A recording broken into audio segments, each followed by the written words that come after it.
Okay, so welcome everyone. Thank you for this opportunity of coming to hear me.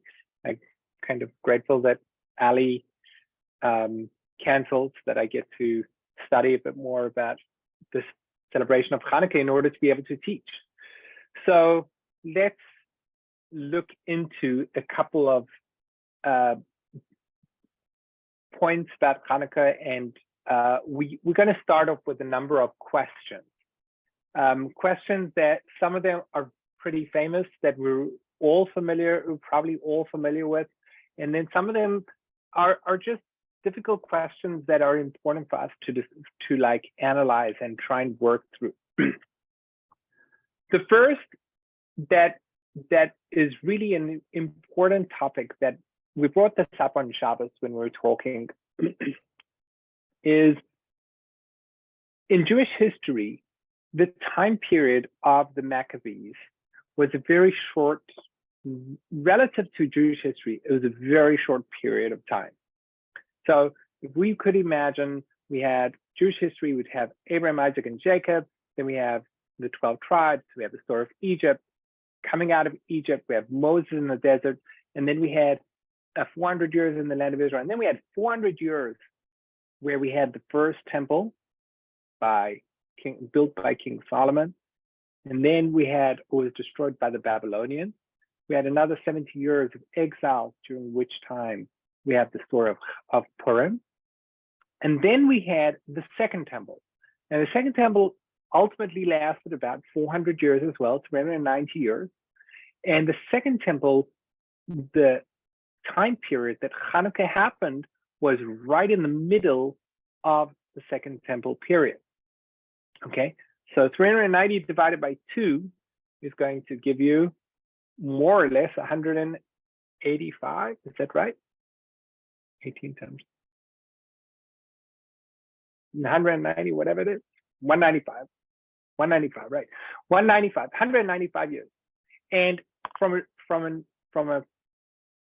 what happened at the end of, so let's say right then and there, during that time period was the time of the Maccabees. So we have the second temple.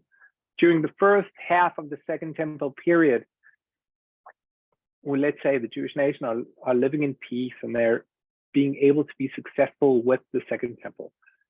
But then the second half of that period is a very tumultuous time period.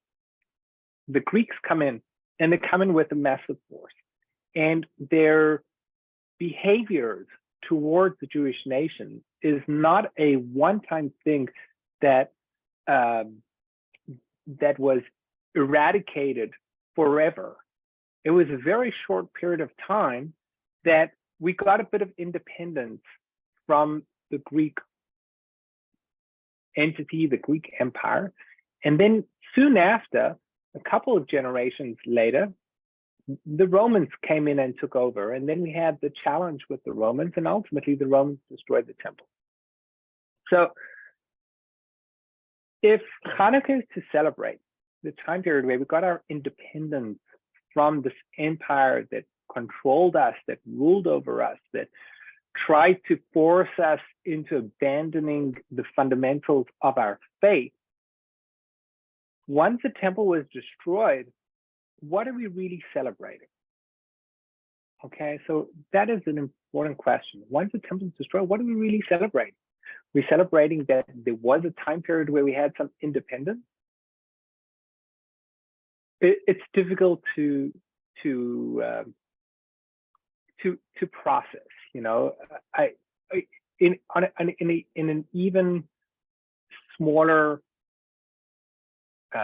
level, imagine in the 1900s there was a decree against Jews in Berlin, Germany, and over a time period they were all threatened. They were able to get rid of it, and they eradicated that. Let's say it was in 1930s, right? So in 1930s, they got rid of this decree. 1933, Hitler takes over. 1940 until 45, we have the Holocaust, where most of Germany most of German Jewry are wiped out, or European Jewry are wiped out. Is anyone thinking of like, hey, you know what? During the 30s, there was a great time where we were alleviated from our troubles. We had good time, so we should celebrate that time period. The temple was destroyed within a very short period after the story of Chanukah. So why are we really celebrating Chanukah if it was not a long-term celebration? Okay, so that's a first question that is important for us to always keep in mind during the time period of Chanukah, because ultimately what it means is that Chanukah is going to reveal something new, that irrespective of the outcome of the actual particular of Chanukah, something new needs to be revealed that is going to be relevant to us even today. Okay, does that make sense so far? Yeah. Any ideas? Anyone want to share their perspective? Like, what would you say are the miracles of Chanukah that happened then that are still relevant to us today?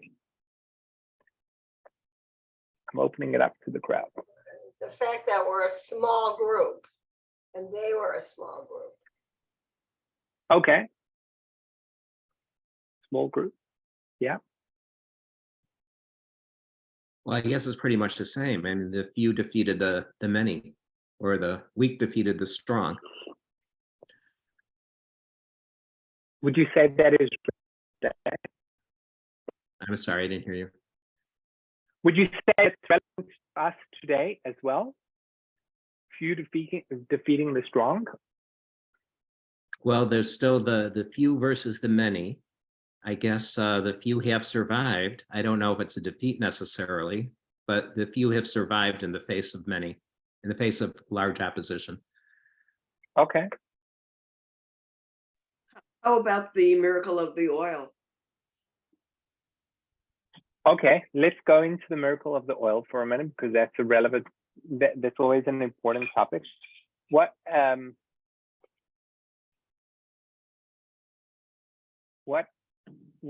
would you tell us? What do you want to share with us about the miracle of the oil? How's that relevant to us today?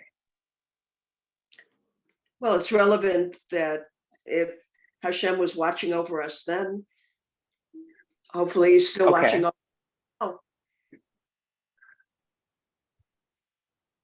Hashem was watching us over then, and hopefully he's watching over us today as well. Okay, I'll give it to you.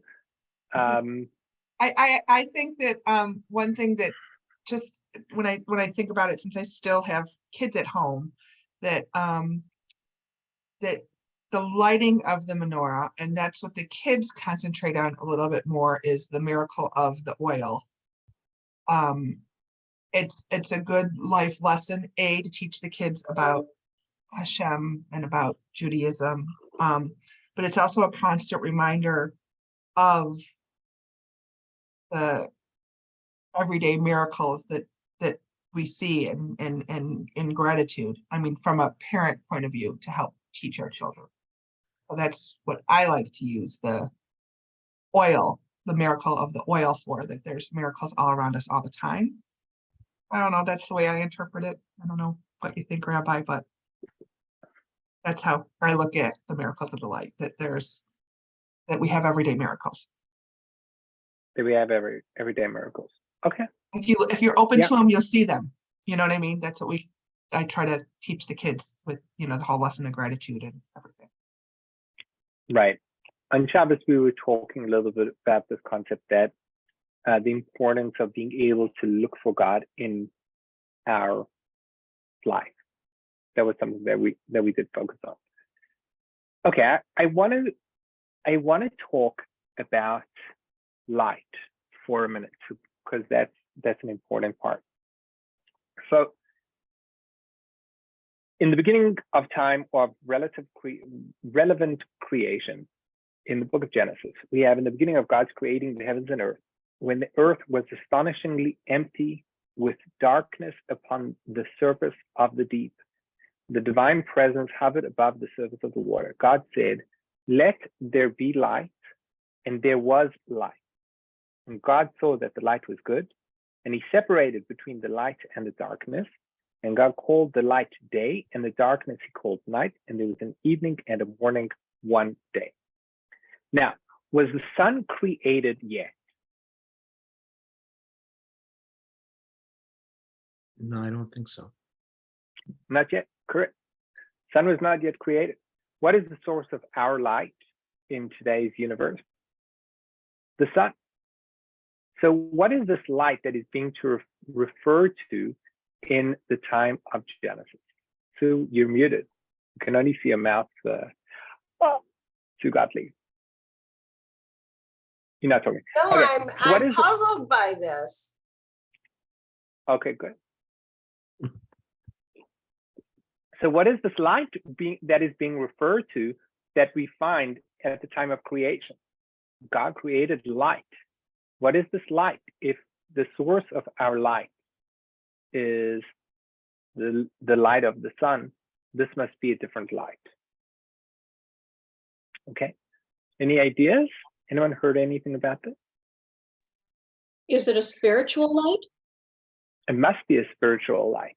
That's right. It must be a different type of light. It must be a different type of light that is not sourced within the power behind this sun, but it must be something else. Okay. And our sages actually tell us that this light was a very powerful light, and God did not want the light to be utilized by the wicked, and he hid it. He hid it in, some say in the Torah, or he hid it for the righteous that they'll be able to use in the time to come, in the world to come. So we have this light that is not relevant to us in today's day and age, but it is a light that will be used in the time to come, or you can find the light in the Torah. Now, this is a famous explanation of what this light is. So Hashem created a light. It was a very bright light, obviously a spiritual type of light that enabled us to see from a different perspective. And then once God saw that the light was going to be abused or misused, he hid it somewhere else, and that light would be kept for a different period of time. Okay. Now I'm going to share with you something very interesting. The amount of time that those lights, the amount of hours that those lights were in this world were 36 hours.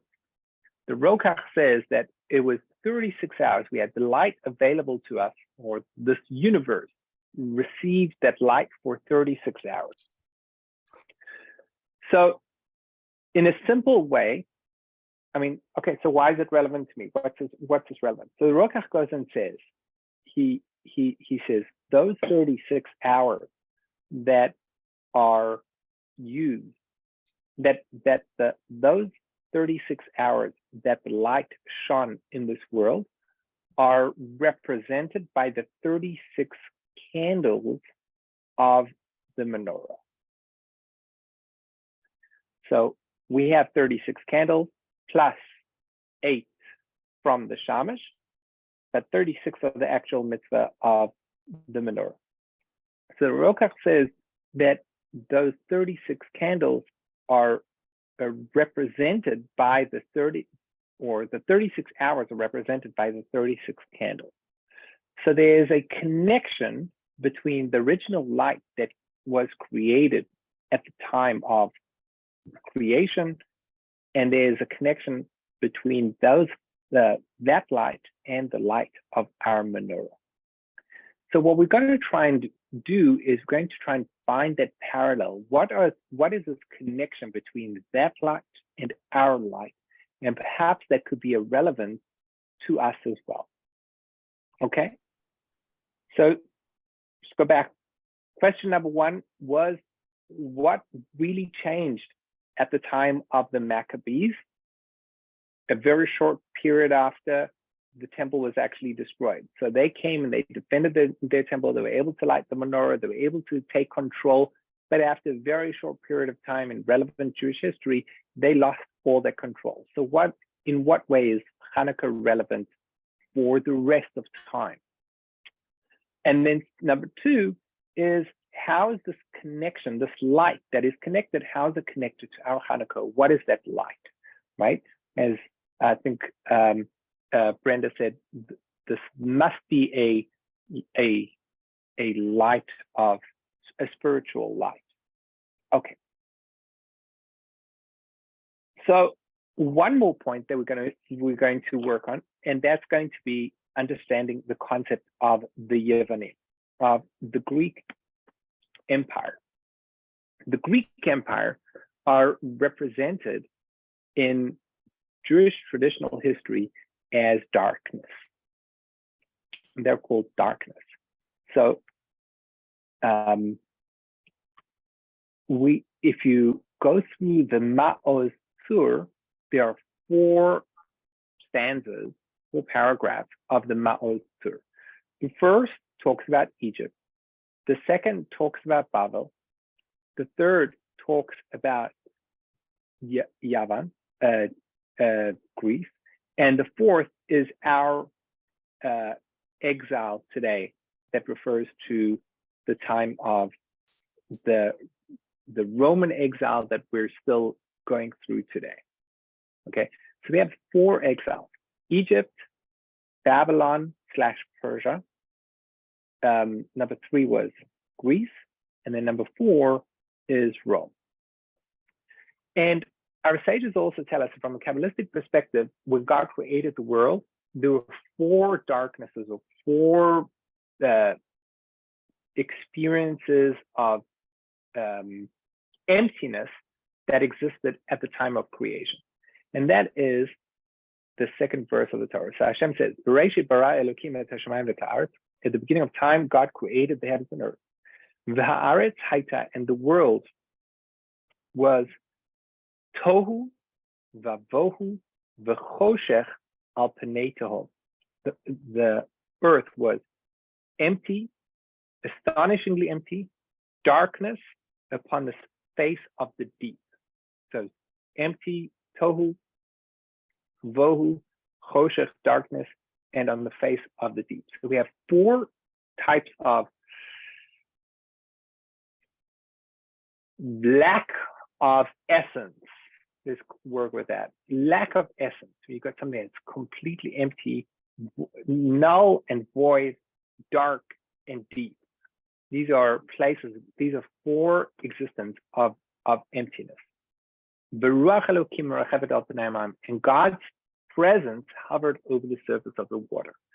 So our sages tell us that at the beginning of time, from the point of beginning of time, God created that there's going to be a journey that the future people that are going to represent Hashem in this world are going to go through these 4 different types of galut, 4 different types of exile. Those 4 different types of exile are going to be Egypt, are going to be Babylon / Persia, Greece, and the darkness and the depth, which is Rome. This actually is also brought down in one of the prophets. I forget right now who it was, but one of the prophets is given a foresight to see what's the future, and he sees the different energies of these different exiles. Okay, but irrespective of what each of them are, we do have the one that corresponds to Greece, and the one that corresponds to Greece is what? Is darkness. And this is a puzzle, because from a true perspective, Greece, or what the Greek world brought to this world, is a world of enlightenment. They were the developers of science. They were our original developers of modern medicine that we're familiar with, mathematics that we're familiar with, health, sport. Most of the parts of life that we are familiar with today were sown during the period of the time of the Greeks. And yet our sages identify the Greeks as darkness. And that is a big question. How or why are the Greeks seen as darkness? Okay, so we have 3 questions. question number one is, what's the miracle of Chanukah if at the end of the day, we really lost the temple? We lost the temple a short period after. Number two, our second question was the question of what is that light that we had in this world for 36 hours and how does it correspond to the 36 candles of the menorah? And number three is, what is the darkness that is represented to by Greece? If from our perspective, we see darkness, we see the Greek Empire as a section of light, of light. Okay, so the obvious answer that is important, that is crucial to what we are, what we exist as a Jew, is our job here and now, and has always been, is the job of the Jew is to bring God into the world. Okay, God is what we call, is this concept of light. Hashem is the concept of the essence of the world. It is the light of the world. And what our job, our task, is to bring more of Hashem's essence into this world. And anything that represents a lack of Hashem's presence in this world is going to be seen as darkness. Because what is light? Light represents life. Light represents the ability of being able to exist. When we talk about someone that exists eternally, we talk about a soul, we talk about light. When we talk about ceasing to exist, we work from a place of darkness. And with regards to our job in this world, our job over here is to bring more of Hashem in this world, which means more light of Hashem in this world. And what the Greeks' job was, or their task, or what their goal was to eradicate that essence and completely separate that connection between us, our world, and Hashem. They were trying to make a major separation. And that is the darkest type of existence that mankind can go through. It is an existence where everything you see seems to be separated, seems to be void of Hashem. And if you have something like that, that is the greatest darkness. So when we talk about in the Torah that Greek represents darkness, what it meant is that they were separating that ability of having a connection and seeing Hashem within our world. Seeing Hashem within our world meant the greatest darkness. They were trying to eradicate that. And they did that from many angles. They would do that from, there are a number of parts. For example, they forbade anyone to keep Shabbos. Shabbos is a time period where we stop from our work and we celebrate a time where we are not bound by the confines of the natural world, because we recognize there is a spiritual world that we stop and rejuvenate ourselves from. They refused to allow us to do bris milah, the circumcision. Circumcision is this concept where we recognize that mankind and Hashem are partners in the creation, in the formation of man, and therefore we participate in the perfection of mankind through a bris milah. They forbade the ability of being able to go to the mikveh for a couple where that brings a spiritual aspect into a relationship between the husband and wife. And they forbade the ability of using mikveh because they're saying there's no such thing as spirituality. You can be connected, and it makes no difference who you connect with in a sexual way. From Torah perspective, it's completely different. We have Hashem within each of these parts. Okay, so hopefully we understand a little bit about the concept of darkness being represented by Greece. Any questions so far?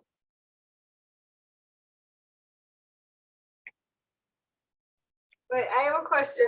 You said that the Greeks forbade us from doing brises and mikvah on Shabbos, but Are you allowed to do it now on Shabbos?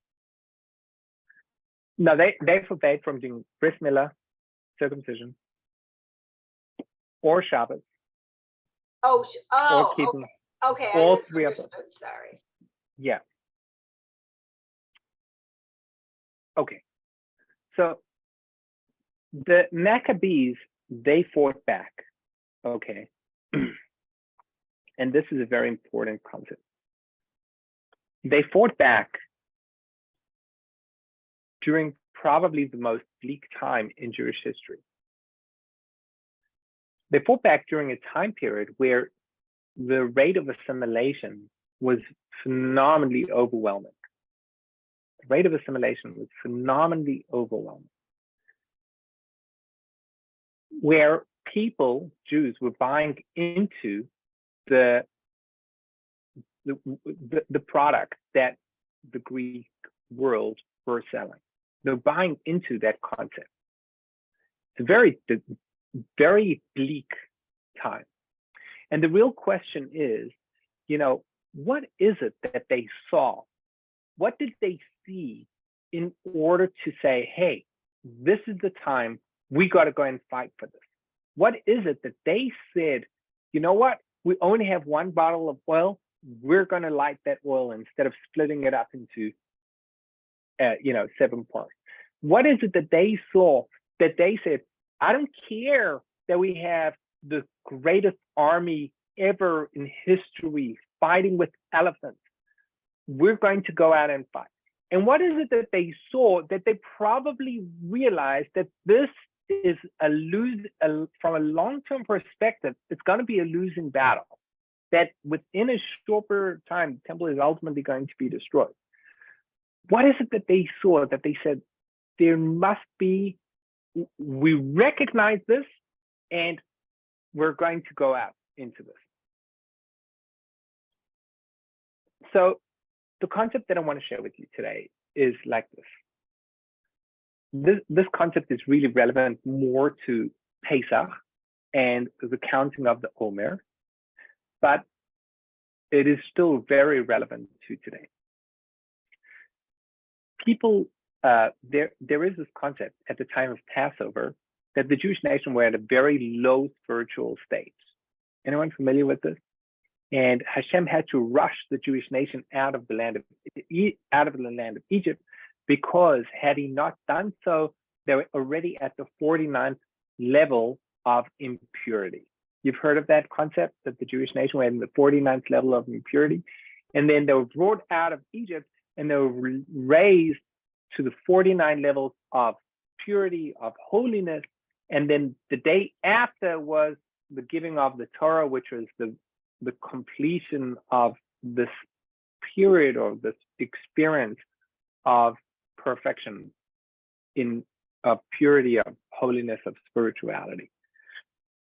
Okay, so Rabbi Moshe Shapiro, he said that we think that just like there are 50 gates of purity, there must be also 50 gates of impurity. And that if one hits that 50th gate, then that is the end. And the way he explained it is that this world was created by Hashem. So there's no place where Hashem does not exist. There's no place, even in the darkest of the darkest, there's no place where you can say, wow, that is so dark, that is so impure, that is so far that even Hashem doesn't want to have anything to do with it. There cannot be a place where there is zero energy of Hashem in this world, because it would cease to exist. So what Rabbi Moshe Shapiro, he explained, he said, rather than see this concept of impurity being on a vertical scale, he said, see it from a perspective of a circle. You start over here, and then you go away from that circle, and you go away from that beginning point that we call the point of Hashem, and you go further and further and further away. The further away that you go, the closer you really get back to that original point. Meaning, when one sees an immense amount of darkness, inside that darkness, we need to recognize that there is immense light going on. And this is the way he explains it. He said, at the time of the giving of the Torah, when we talk about Hashem expressing himself in this world, there are words that are being used. It says, Choshech Anan Arafel, darkness, cloud, smog, thick smoke. We're on the mountain of Sinai in order for Hashem to come and express himself in the world.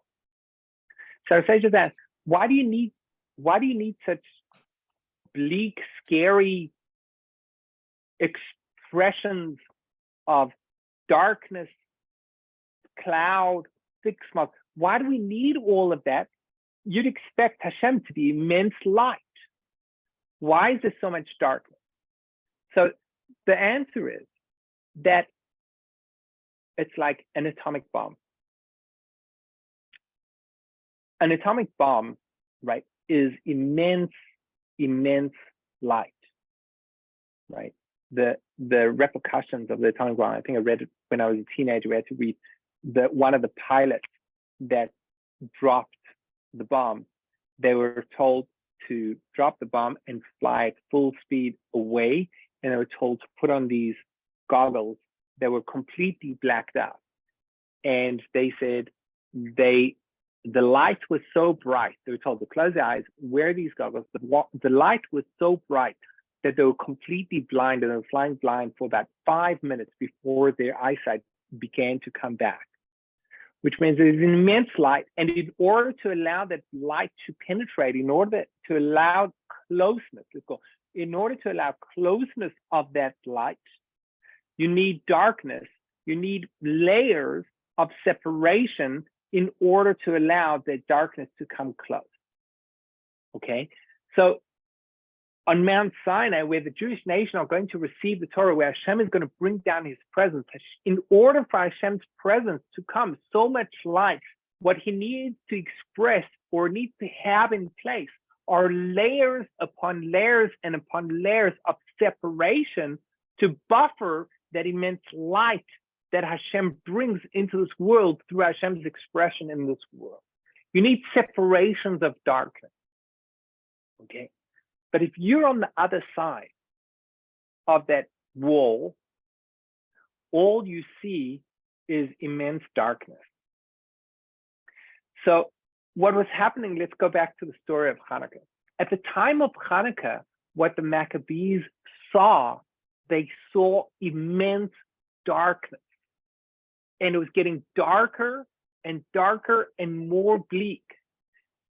And they came to the realization that if Hashem really exists in this world, there cannot be a place void of Hashem. And if there is immense darkness, that means there must be an ability of immense connection between us and Hashem. All we need to do is penetrate a little bit through that darkness, and we'll find immense light. There's a verse in Jeremiah that says, the people they sat in immense darkness and they experienced great light. I had a quote from Brene Brown over here. She says, only when we are brave to explore the dark do we discover the infinite power of our light. Only when we are brave enough to explore the dark are we able to discover the infinite power of our light. We see this throughout our life. It's the darkest times are often an impetus to show the greatest opportunity of greatness and growth and light within ourselves. But the Maccabees, they said, if there's immense darkness in this world, that must be there's immense light right behind this wall of darkness. And if we just penetrate a little bit, we'll be able to open and access this immense light. So it wasn't in order to push away the darkness, but it was due to the darkness. it wasn't in spite of the darkness, but it was due to the darkness that they pushed through and broke through it and realized there's so much darkness that means we should be able to find that immense light right behind this mechitza, this separation. And that is the message that we pull from the celebration of Chanukah. Chanukah is a time where they celebrated not necessarily a short period of time for that specific time period of receiving light, of receiving a miracle, of lighting the Chanukah candle or the menorah in the Beis HaMikdash. What the celebration of Chanukah is all about is this ability of being able to penetrate through the darkness and be able to receive light. Okay.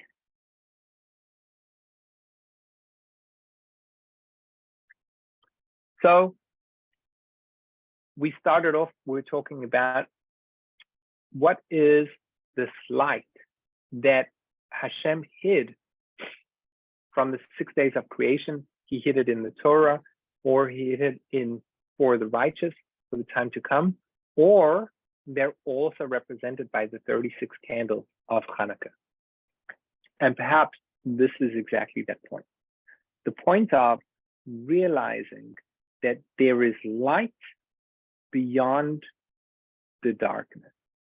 To see that when there is immense darkness, there's a light that you can penetrate through and you can pull it out. And it's not that you have to. I want to say that the Maccabees, they found the light within themselves in order to go and fight. Meaning they experienced that light despite darkness. They experienced the light in themselves. And this is a message that they want to not just give for their period of,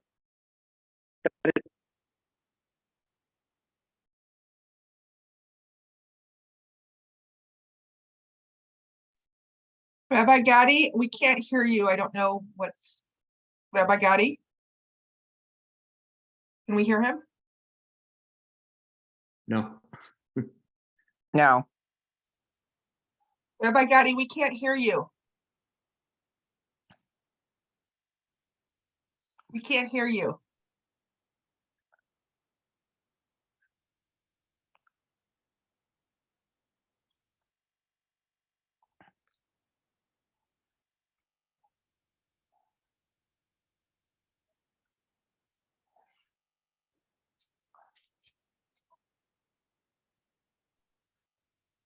We can't hear you. Can you hear us? Okay, try this. Can you hear me now? Yes. We can. When you Okay, sat super. back like this, we couldn't hear you, but we could hear you before. So I don't know, like the last 4 or 5 minutes, we didn't, 3, 4 Oh, minutes. We didn't shoot. get you. Okay, We were trying to tell you. I just saw a bunch of people shaking their heads. Okay, thanks. So you might need Thank to you. repeat yourself a bit. Okay, so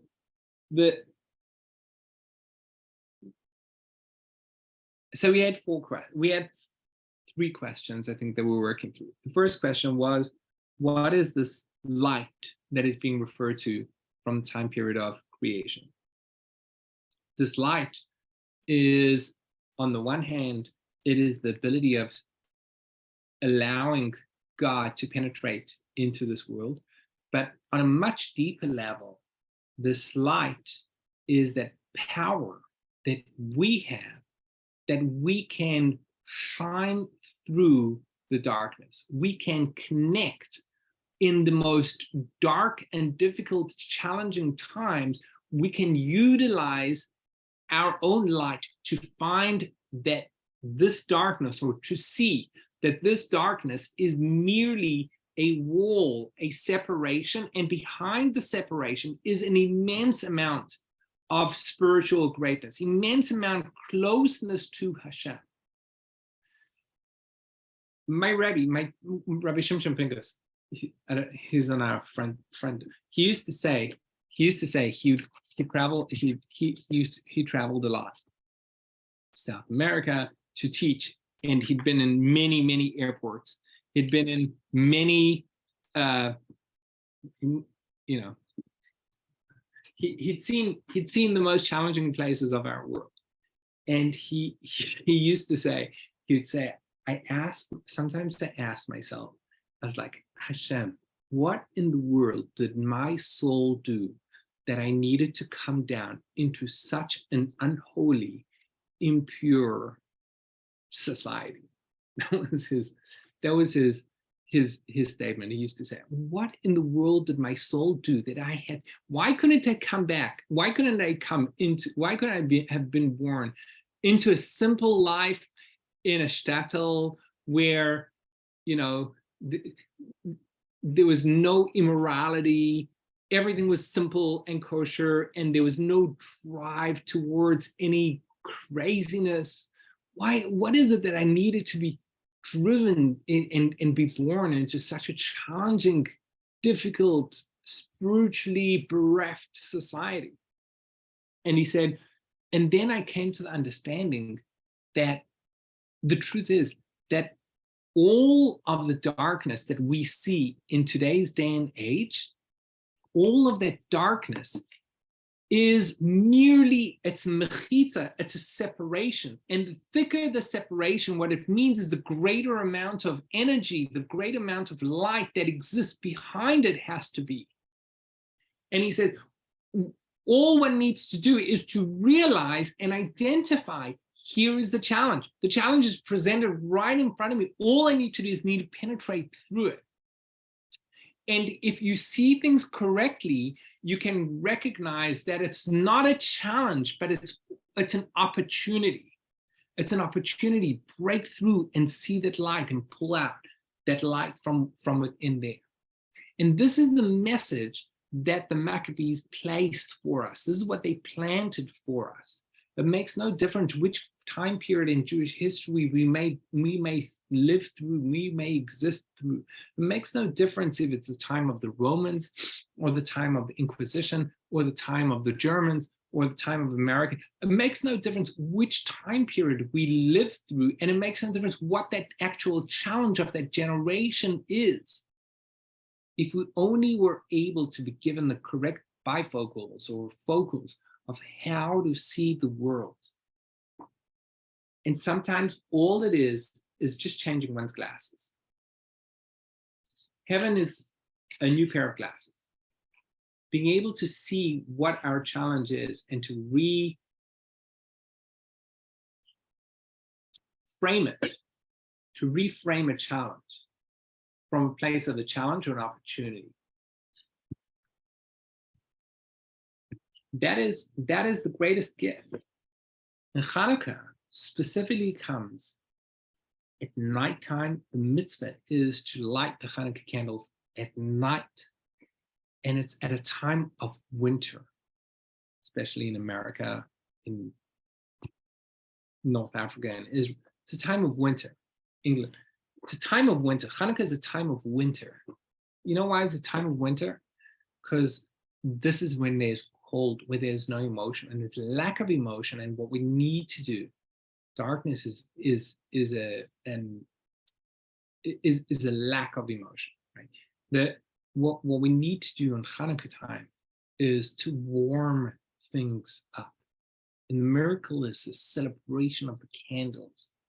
Candles of light, candles of warmth, the ability of warming up our emotional experiences, the ability of lighting up our challenging times.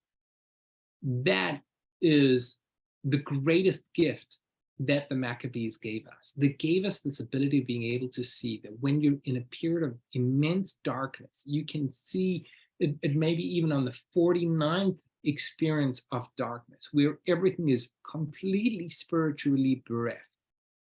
If you look correctly with the correct glasses, you can see, despite it, there it is. There is the light right behind the mechitza, right behind that separation.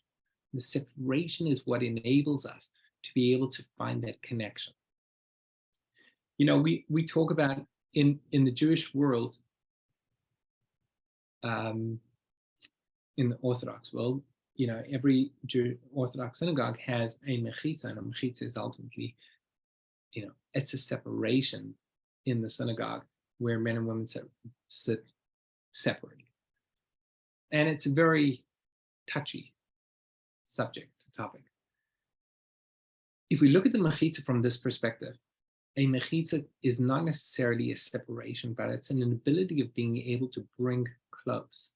Meaning we want to enable both sexes to be able to pray without either being affected by the immense attraction that it naturally exists between male and female. And we want to enable both sexes to be able to pray and connect with their spiritual self. That's what a mechitza is. A mechitza is not necessarily a separator. It's really an ability of being able to bring close without the other being burnt by the greatness or the light or the attraction of the one that's standing on the other side. So this is that great light. During the 36 hours, during those the times of the burning of the 36 candles of Chanukah, this is that opportunity of being able to see that light. Of despite it being dark, a little bit of light can shine away a lot of darkness.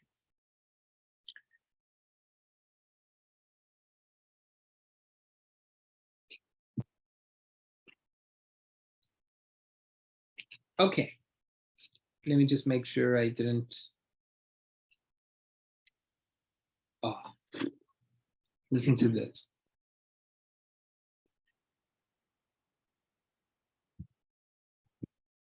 During a time of war,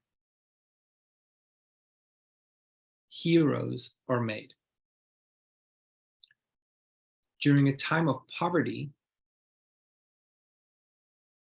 poor people can become the most gracious people.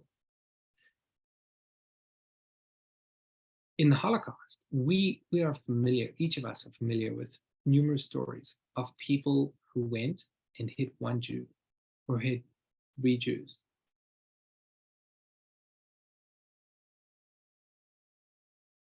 I'm just trying to remember this story.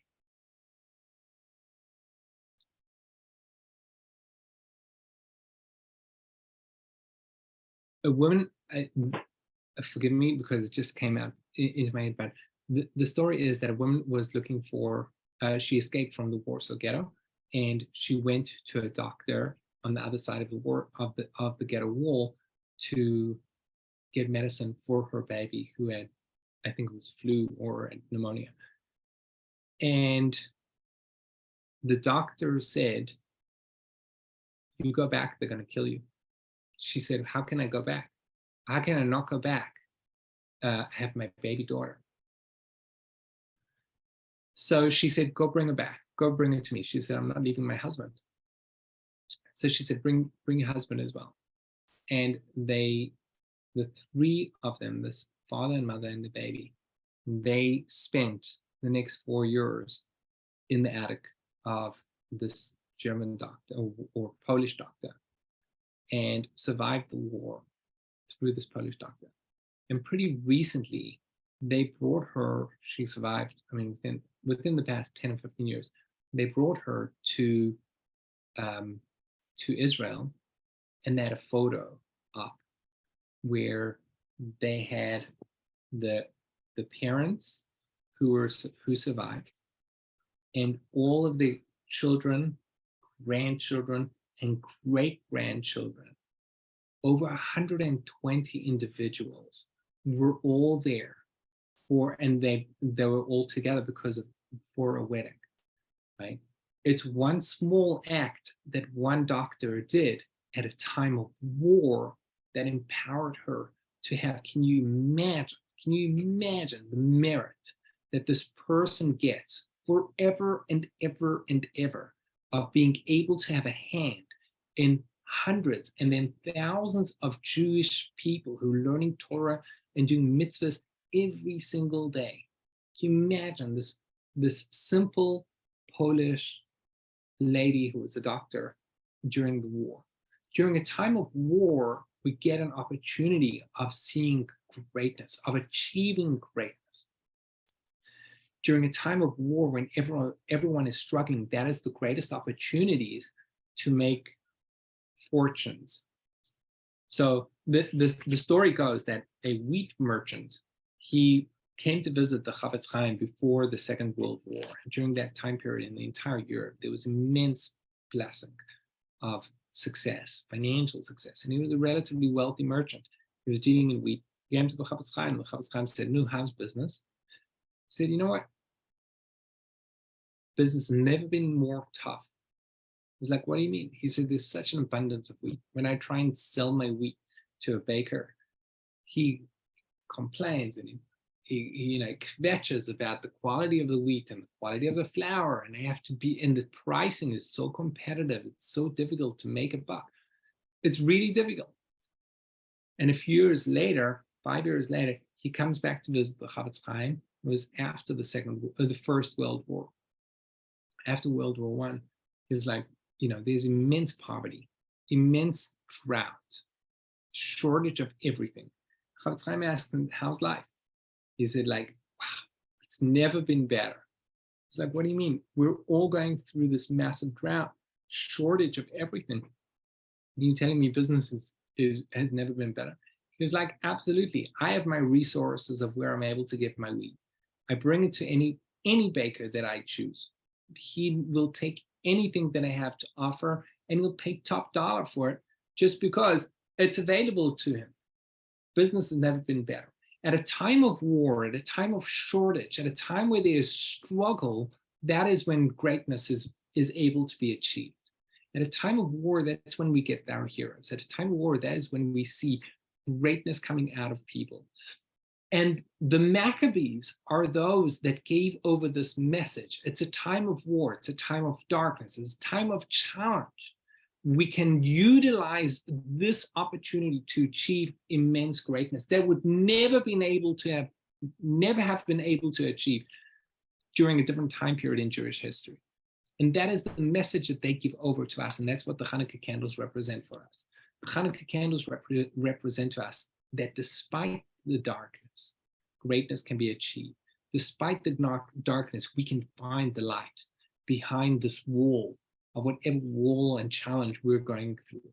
We can overcome, not even though there is immense greatness, but there's immense darkness, but we can overcome because there is immense darkness. And when we can find that light within us and penetrate through the darkness and be able to achieve our own greatness, even in today's day and age, even with our challenges or not even with, but because of the challenges are so great, that enables us so many opportunities of achieving greatness.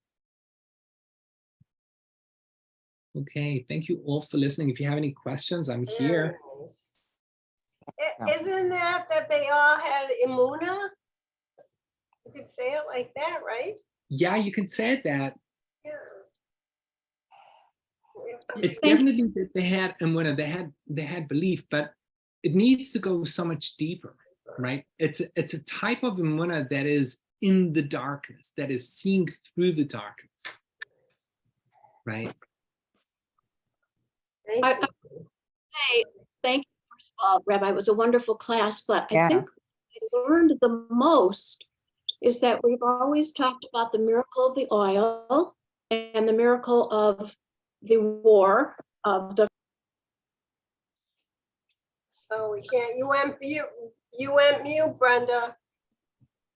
I realized that the miracle that has gone unrecognized, at least by me, is the miracle of the Maccabees spiritual war and having the clarity and the understanding of why that first vial of oil needed to be used right away and create that light that they recognized could break through this immense darkness. I don't think I ever thought of it that way.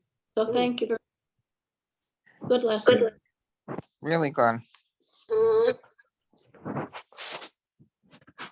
Awesome. Thank you very everyone for nice. joining. Thank you so much. Happy you. Hanukkah, Rabbi. Hanukkah, see you Happy soon. Hanukkah, Have an Hag Sameach amazing Hanukkah. Hanukkah to you all. Thanks, bye. Thank you. Bye bye. Hanukkah. Bye. Sameach.